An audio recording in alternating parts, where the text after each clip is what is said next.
幻想文学の礎を築いた作家ロード・ダンセーニ。彼の作品は SF 界の巨匠レイ・ブラッドベリやアーサー・C・クラークなど多くの作家に影響を与えた。そんなダンセーニの執筆スタイルは羽ペンによる一発勝負。決して書き直されることはなかった。私も、男性にほどではないんですが、1本400枚か450枚ぐらいの長編小説を、ピーク時には1週間で書いていましたから、ほとんど遂行はしなかったですね。頭の中で講談師のようにセリフがどんどん出てくるのが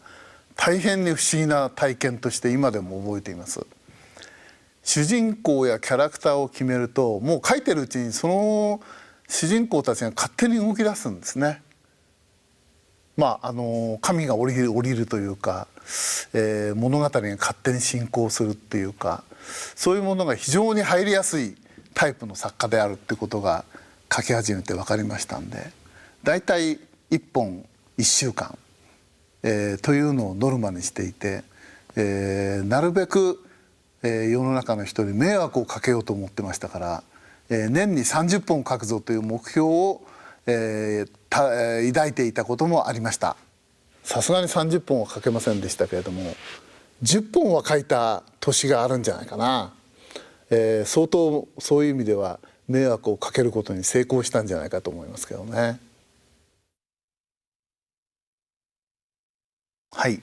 私はなんて言うんでしょうかね、世の中にこんなにあふれ返っている本、私ごときものが書いてもゴミが一つ増えるだけだというのが基本的な認識でありますので、そのゴミだったらなるべく粗大ゴミにしたいと思って一生懸命、書物という名のゴミを生産をしております。ただその粗大ゴミはそれを回収する人によってはもしかしたら私の場合がそうだったように世の中の人はゴミというけれども宝に扱ってくれる人がいるかもしれないという期待を持ってましたけれども、そういうことを考えていると人間やっぱりしつこくいろんなことに対して執念を燃やすようになりますので、執念はさっぱり諦めるようにして、もう俺はどうせ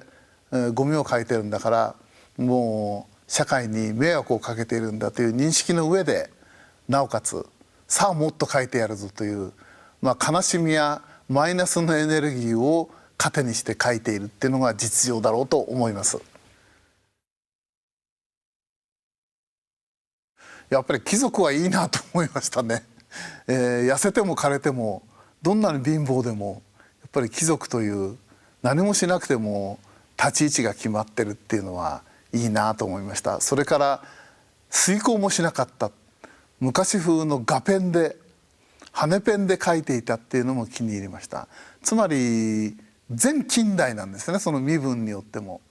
全近代の人が、男性にって実は晩年 SF も書いてるんです。だからアーサー・C・クラークみたいな SF 作家が男性に手紙書いたりあったりしてるんですよ、本当にファンタジー作家に。でそういうような立ち位置を全近代の人がなんか未来のことを書いたりこの世離れしたことを書いたりっていうその落差がとても良かったんで、なるべくそういう落差を作るようにして物語が作れればいいなということを思いついたのは男性に今日からの影響だと思うな。